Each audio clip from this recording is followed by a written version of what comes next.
ربنا لا تزغ قلوبنا، اے ہمارے رب ہمارے دلوں کو ٹیڑھا نہ کر. پھر یہاں لفظ کیا استعمال ہوا؟ زیغ. زیغ کس کو کہتے ہیں؟ جھکنا، مائل ہونا، کجی. یا رب ہمارے دل ٹیڑھے نہ ہو بعد از ہدیتنا. یہ کون کہتے ہیں؟ راسخون فی العلم کہتے ہیں. وہب لنا من لدنک رحمہ، اور ہمیں اپنے پاس سے رحمت دے دے. انک انت الوہاب، بے شک تو بہت دینے والا ہے. وہاب کا کیا معنی؟ بہت زیادہ دینے والا ہے. ربنا لا تزغ قلوبنا، اے ہمارے رب تو ہمارے دلوں کو ٹیڑھا نہ کرنا. بعد از ہدیتنا، اس کے بعد کہ تو نے ہمیں ہدایت دی، یعنی اس کے بعد کہ تو نے ہمیں صحیح راستہ دکھا دیا، اب تو ہمارے دل ٹیڑھے نہ کرنا. وہب لنا من لدنک رحمہ، اور ہمیں اپنے پاس سے رحمت عطا کرنا. انک انت الوہاب، بے شک تو زبردست دینے والا ہے. یعنی وہ متشابہات کے پیچھے پڑنا تو دور کی بات، جو لوگ پڑے ہوئے ہیں ان سے بھی بچنے کی دعا کرتے کہ یا رب ہمیں ایسی باتوں سے بچا کے رکھنا، ایسی تعویلات سے محفوظ رکھنا کہ جس کی وجہ سے ہم حق سے دور ہو جائیں اور باطل پہ جا پڑیں اور تیری رحمت سے محروم ہوں. یا رب تو ہمیں اپنی رحمت سے نواز. اور یہاں رحمت کیوں مانگتے ہیں؟ تاکہ دنیا میں اللہ کی کتاب کو صحیح طور پر سمجھ سکیں اور آخرت میں اس کی بہترین مقام اور جنت، اللہ کی رضا پا سکیں. کیونکہ اللہ تعالیٰ نے جنت کو اپنی رحمت کہا، تو جہاں رحمت کا معنی ہوگا وہاں اس کا ایک معنی وہ اچھا انجام بھی مراد ہوگا.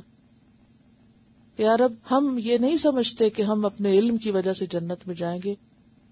حب لنا من لدنک رحمہ، وہ رحمت تیرے پاس ہے، تو اپنی خاص رحمت سے ہمیں نواز، اور تو سب کچھ دینے والا اور بہت زیادہ عطا کرنے والا. وہب کا لفظ ہبہ سے نکلا. ہبہ کہتے ہیں بخشش کو، کہ تو ہمیں اپنی بخشش سے نواز، اور اس بخشش میں ہدایت بھی ہے اور ہدایت کے نتیجے میں جنت بھی. ہدایت کے 3 معنی بتائے تھے نا آپ کو، دکھا، چلا، پہنچا. تو رحمت میں بھی کیا ہے کہ ابھی دنیا میں تو ہمیں صحیح رستہ ہی دکھا، اس پہ چلا اور پھر اپنی صحیح منزل یعنی جنت تک ہمیں پہنچا. ربنا لا تزغ قلوبنا، کیونکہ آپ کو معلوم ہے جتنا علم زیادہ ہوتا جائے نا اتنا ہی شیطان بھی پیچھے زیادہ آنے لگتا ہے، اور اتنا ہی وہ بھٹکانے کی بھی زیادہ کوشش کرتا ہے، اور اتنا ہی انسان کے ذہن میں زیادہ ہوائیں چلنے لگتی ہیں. انسان کو اپنے نفس سے بھی اتنا ہی ڈر لگنے لگتا ہے. اسی لیے آپ نے دیکھا ہوگا اکثر جو لوگ زیادہ پڑھ لکھ جاتے ہیں نا ان کے دماغ چل جاتے ہیں. تو اس سے پناہ مانگنی چاہیے، یہ ایک حقیقت ہے. یعنی عام تھوڑے بہت علم رکھنے والوں کے اندر خدا خوفی زیادہ ہوگی، اور جتنا علم زیادہ اتنی خدا خوفی ختم ہوتی چلی جاتی ہے. بعض اوقات اتنے سخت دل ہونے لگ جاتے ہیں لوگ، اتنا ہی ان کے اندر پھر ساتھ ساتھ شیطانی خرابیاں بھی آنے لگتی ہیں. بعض اوقات دین پڑھے ہوئے بھی لوگ ایسے ملتے ہیں کہ جو آپ ان سے بات کریں وہ آپ کو ہر چیز کا جواب دینے کو تیار ہے، لیکن جب عمل کی کوئی بات ہو تو کسی چیز پہ عمل کرنے کو تیار. اس لیے پناہ مانگنی چاہیے نفس کے شر اور شیطان کے شر سے. اور آپ کو معلوم ہے کہ یہ وہ دعا ہے جو نبی صلی اللہ علیہ وسلم سب سے زیادہ اپنے لیے مانگتے تھے، حالانکہ وہ اللہ کے پیغمبر تھے. حضرت ام سلمہ سے پوچھا گیا کہ آپ صلی اللہ علیہ وسلم کی دعاؤں میں کثرت کس دعا کی تھی، کثرت سے کیا مانگتے تھے؟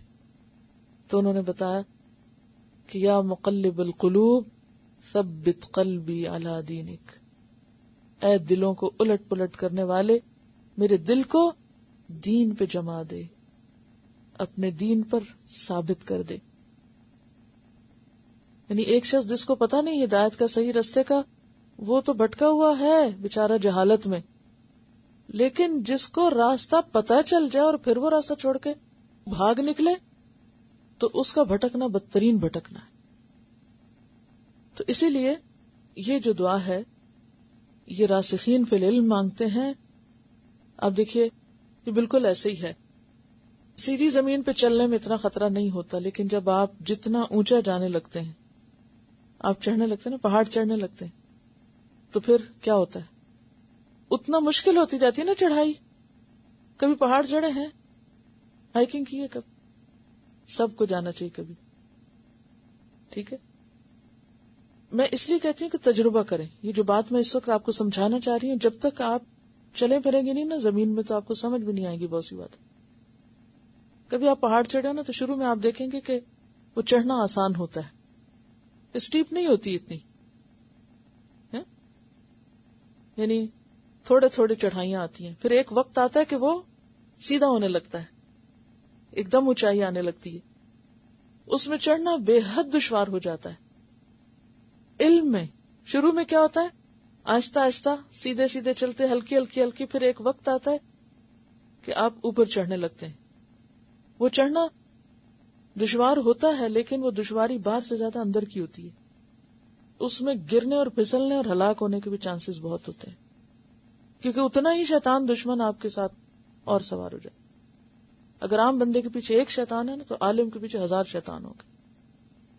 انشاءاللہ آگے شیطان کا ذکر آئے گا تو میں بتاؤں گی آپ کو کہ شیطان اور اس کے لشکر کس طرح بھٹکاتے ہیں دین کی طرف چلنے والوں کو، کہاں کہاں سے آتے ہیں ان کے پیچھے.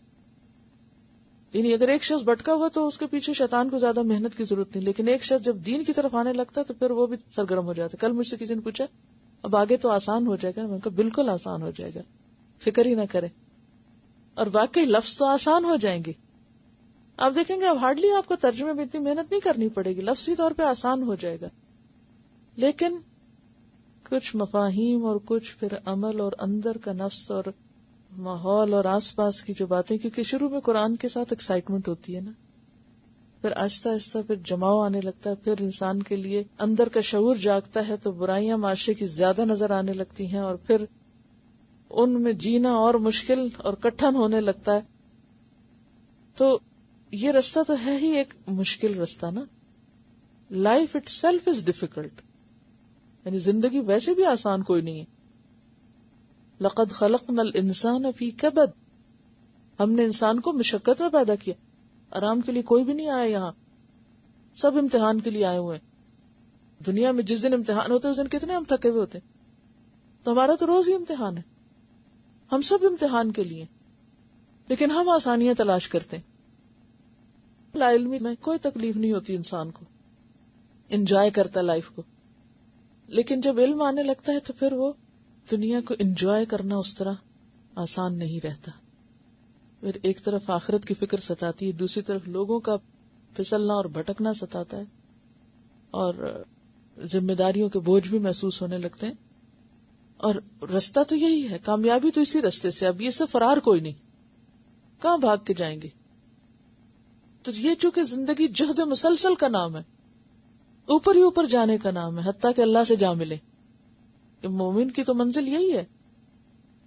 تو اس لیے وہ جو اوپر چڑھتے ہیں کیا کہتے ہیں، یا رب یہ پاؤں نہ پھسلے. اور یہاں پاؤں کے پھسلنے سے زیادہ وہ کس پھسلن کی طرف؟ دلوں کا پھسلنا، دلوں کا ٹیڑھا پن. یا رب یہ دل نہ پھسلے، یہ قدم نہ پھسلے. بعد اذ ہدیتنا، جب کہ تو ہمیں ہدایت دے چکا. وہب لنا من لدنک رحمہ، تیری خاص رحمت کے بغیر ہم نہیں جم سکتے. انک انت الوہاب،